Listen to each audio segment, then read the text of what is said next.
The demilitarised zone between North and South Korea is one of the most volatile flashpoints in the world, with Cold War foes eyeballing each other across a narrow strip of land. And what's keeping them apart? Well, as Mark Simkin discovered, it's a quiet little village called Freedom.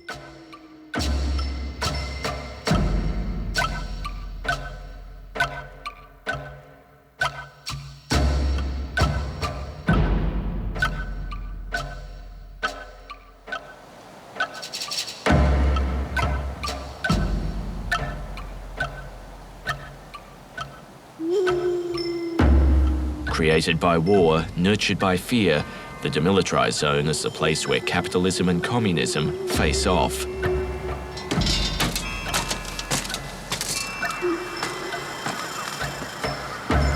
It cuts across the Korean peninsula, 4 kilometres wide, 250 kilometres long, lined with soldiers, landmines and razor wire. Deadly, definitely. Strange, certainly. But there is another side to the demilitarised zone, a side very few people ever get to see. Half a century of division and danger have created a unique sanctuary, home to very special plants, animals, even humans. But their way of life is under threat, not from war, but from peace.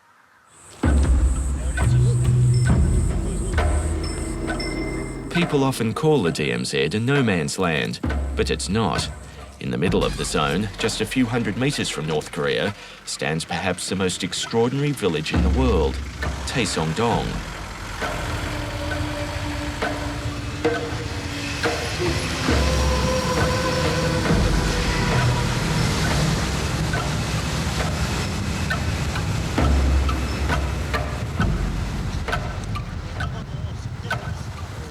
It's not the sort of place you can just drop into or drive by. You need special permission and an armed escort. We received both, a very rare chance to visit the Cold War's final frontier.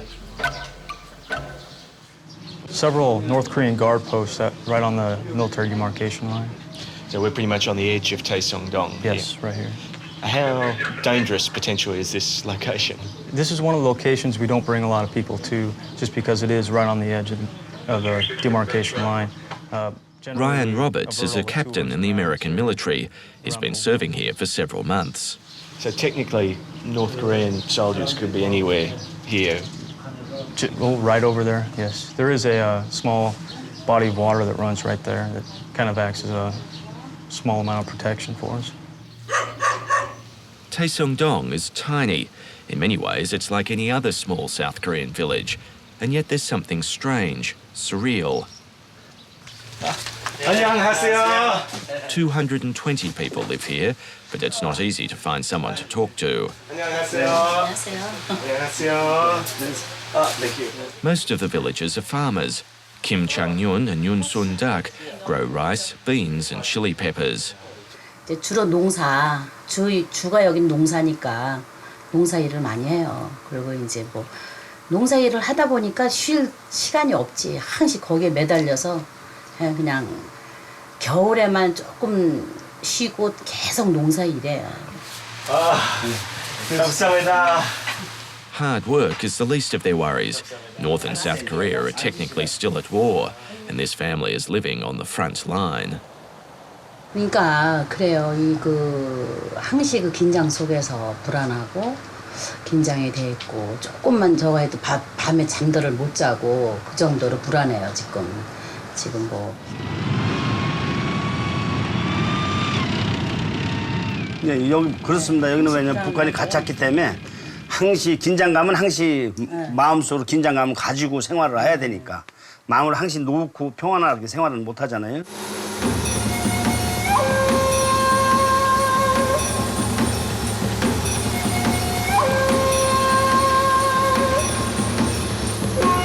Despite the threat and the fear, the people of Taesong-dong have prospered.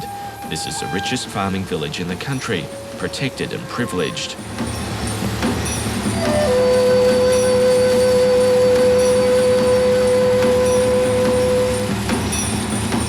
The villagers don't pay taxes or rent. Men are exempt from military service. Taesong-dong rice is coveted. It demands high prices at market because it's irrigated with the unpolluted waters of the DMZ.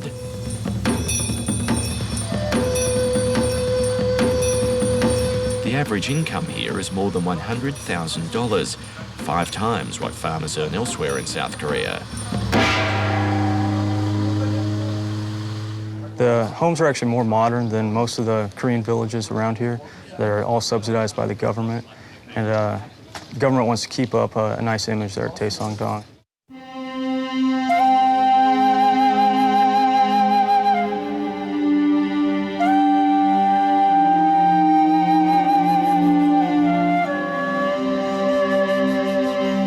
The Korean War raged for 3 years in the 1950s and claimed millions of lives, including several hundred Australians.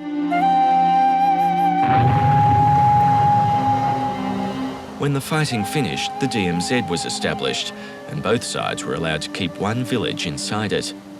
Within rifle shot of Taesong-dong is the North Korean town, Taesong-dong. The US soldiers call it Propaganda Village because they believe it exists purely for promotional purposes. It's like a giant movie set. A few people work there, allegedly painting the windows on and turning all the lights off and on in unison, but no one actually lives there.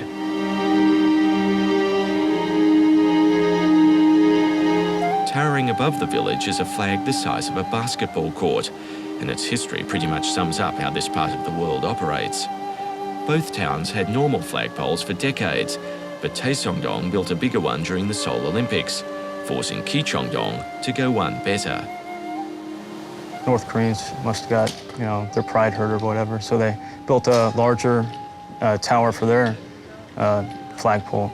It's a huge tower. It stands at 160 meters, and they even built up the flag, so the flag is larger than the South Korean flag they have here. It's so large that in inclement weather, they have to take it down or it'll be torn by its own weight.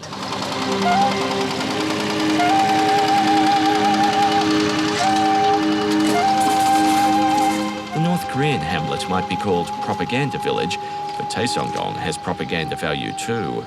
The Americans call it Freedom Village, the symbol of a system that works.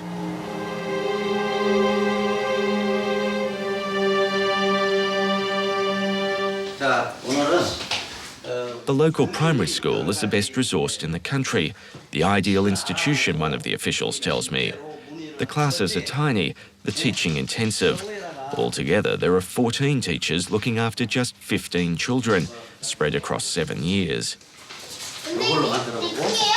The propaganda value is obvious, and for a moment it feels like I'm in that other Korea, where people are well schooled in what to say to visitors. The male voice belongs to the teacher. 놀이도 마음대로 할 수 있고 선생님과 학생 수가 적으니까 선생님과 즐겁게 아빠같이 즐겁게 학교 생활도 할 수 있어서 좋고 과학실에 가서 실험도 마음대로 할 수 있어요. 그래서 우리 학교가 좋아요. The pressure to perform is too much for one 8-year-old. 나게 해봐. 생각하고 있는 컴퓨터실도 컴퓨터도 마음대로 할 수 있고 그냥 네가 그냥 엄마한테 얘기하듯이 해.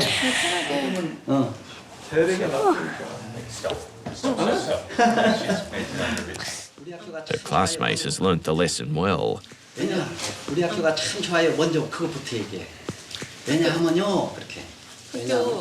우리 학교는 참 좋아요. 왜냐하면요 컴퓨터실도 마음대로 할 수 있고 도화책도 마음대로 읽을 수 있고 방송실도 마음대로 방송도 할 수 있고 과학실 가서 실험도 마음대로 할 수 있어서 좋아요.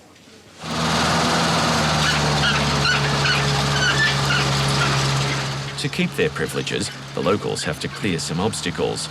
You're only allowed to live in Taesong-dong if your family was here before the war, and you spend 240 nights a year inside the village. That makes matchmaking as much of a minefield as the surrounding countryside. 뭐 이렇게 총각들이나 뭐 이제 결혼하기 위해서 좀 나가서 이렇게 지내고 그럴 사람들은 그러니까 그런 거주를 여기를 해야 하는 그 날짜가 있기 때문에 그 날짜를 지켜야 되는 그런 그런 불안감이 있기 때문에 좀 나가서 마음대로 뭐 여자친구를 만나거나 뭐 사회 활동을 하거나 뭐 하기가 조금 좀 불편한 점이 많고.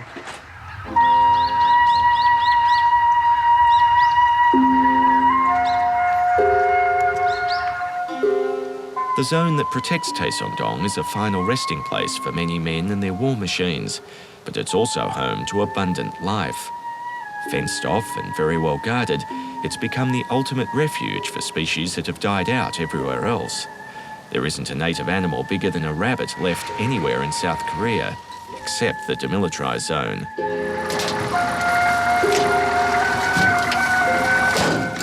Conservationists believe the DMZ is home to leopards, black bears, and an even rarer predator.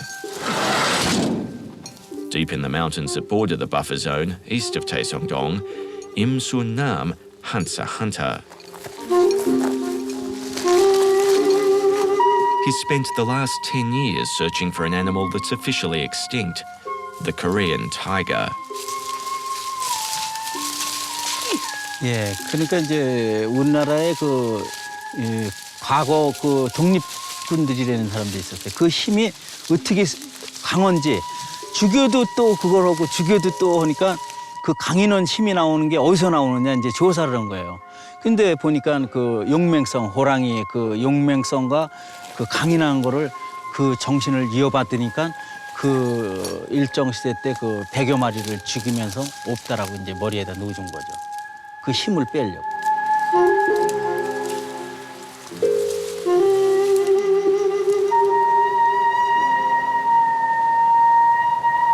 The animals are related to these magnificent Siberian tigers, filmed by foreign correspondent in Russia.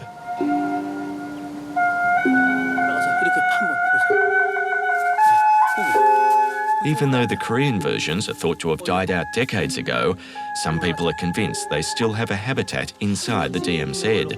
Last year, the hunter videoed what he claims is important proof. 완전히 저 호랑이가 사는다는 걸 우리 아주 기쁘게 생각합시다. 예? 화이팅! 화이팅! 이게 하나가 다 들어가요. 이거 호랑이다. 와, 그래가지고 담배 그래가지고 막 놓고 저러니까 10cm 파워패드 10cm가 나오면 호랑이다. 마음이 막 떨리고 막 이제 우리나라 호랑이 있다는 게 막.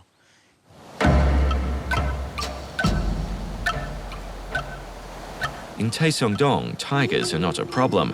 The main concern is North Koreans on the prowl. Because of the occasional abduction, the villages are guarded day and night, especially night. Everyone has to be back inside the village by dark when the roads are sealed, and inside their homes by 11 p.m, with the windows and doors locked. Military patrols enforce the curfew. They actually go to the door-to-door, knock on the doors and check to see that the families are there. They keep a roster of any guests that are visiting, and they make sure that everyone's safe and they're in their homes at a certain time. It's 2300 is the curfew. But the American military is on the move, pulling back from the DMZ. Over the next few years, 1/3 of the US troops based in South Korea will leave. 미군들이 있으면서 우리는 굉장히 안전하고 했는데 이렇게 철수를 한다 하니까 항시 불안한 거예요. 불안하고 여기 떠야 되나 여기서 계속 있어야 되나 그런 긴장 속에서도 살고 있어요. 거의 그럴 거예요 아마 여기서 사는 분들은. 개울 하나 사이니까. Both North and South Korea want reunification, and they often hold high-level talks trying to achieve it. Now, you'd think that reconciliation would be a blessing for the people of Taesong-dong, but it could be a curse. If peace were to break out here, the villagers would lose their perks, and quite possibly their farms. None of them own the land, and there are North Koreans who lived here before the war who'd be able to claim it. Peace is also threatening the DMZ's other inhabitants, the rare plants and animals.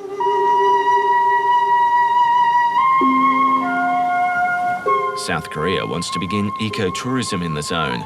There's even talk of housing estates, industrial centres and a fun park if the around, even if that seems unlikely at the moment.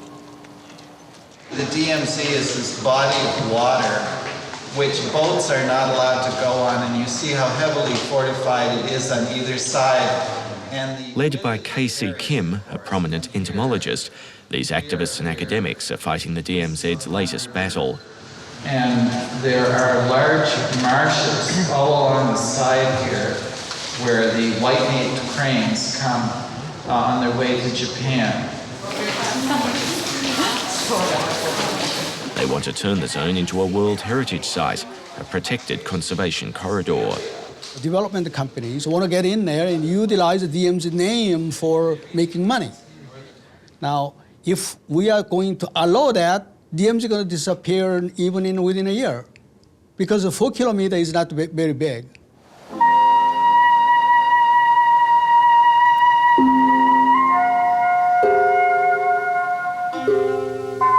For now, though, the inhabitants of the demilitarised zone go about their business, living on the edge, but worrying about the price of peace.